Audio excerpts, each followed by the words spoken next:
வா கார்த்திக், எப்படி இன்னைக்கு கரெக்டா நீ சொன்ன இடத்துல உட்கார்ந்திருக்கேனா?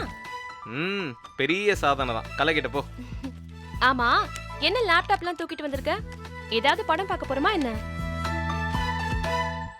என்ன பண்ண போற? பசங்களுக்கு எல்லாம் ஒரு நேரத்துல உடம்புல ஒரு பார்ட் தான் வேலை செய்யும் போல. ஏன்? இல்ல, கண்ணு எதையாவது பார்த்தா காது கேட்க மாட்டேங்குதே. நாங்கெல்லாம் ஒரே நேரத்துல பாப்போம், பேசுவோம். கை வேற ஏதாவது வேலை செய்யும், மல்டி டாஸ்க். கடைசியில ஒன்ன கூட உருப்படியா செய்யாம எல்லாத்தையும் சொதப்பிடுவீங்க, அப்படிதானே? ஒத்துக்க மாட்டியே நீ. என்ன பண்ற? இரு, கொஞ்சம் கூட பொறுமையே இல்லை உனக்கு. இந்தா நீயே கேளு. என்னது? கேளு.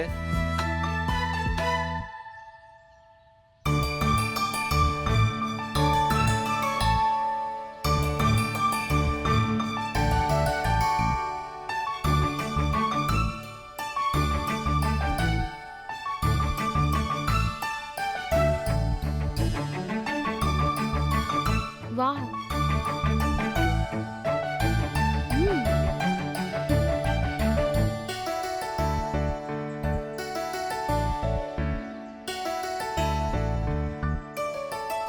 ஏய், ஸ்டாப் பண்ணு, ஸ்டாப் பண்ணு. யாரோட வாய்ஸ் இது? என் பாட்டியோட வாய்ஸ். நான் சீரியஸா தான் கேக்குறேன். யாரோட வாய்ஸ்? என்ன நக்கலா? ஏய் கார்த்திக், நான் சீரியஸா கேக்குறேன். அன்னைக்கு நீ ஸ்டுடியோக்கு வந்து பாடினதெல்லாம் மறந்துட்டியா? அது தெரியுது. ஆனா இது யாரோட வாய்ஸ்? உன்னோட வாய்ஸ் தான்மா. எப்படி, சூப்பரா? வாவ், வேற லெவல்ல இருக்கு. ஏதோ ப்ரொஃபஷனல் சிங்கர் பாடின மாதிரி இருக்கு. வால்யூம் அதிகமா வைக்கிறேன், நல்லா கேளு.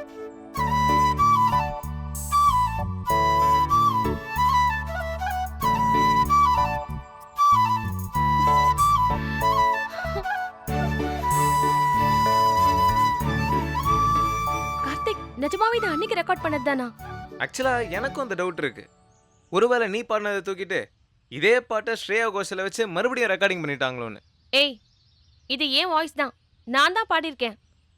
ஆனா பாடும்போது தெரியல, கேட்கும்போது செம்ம ஸ்வீட்டா இருக்கு. அதான்.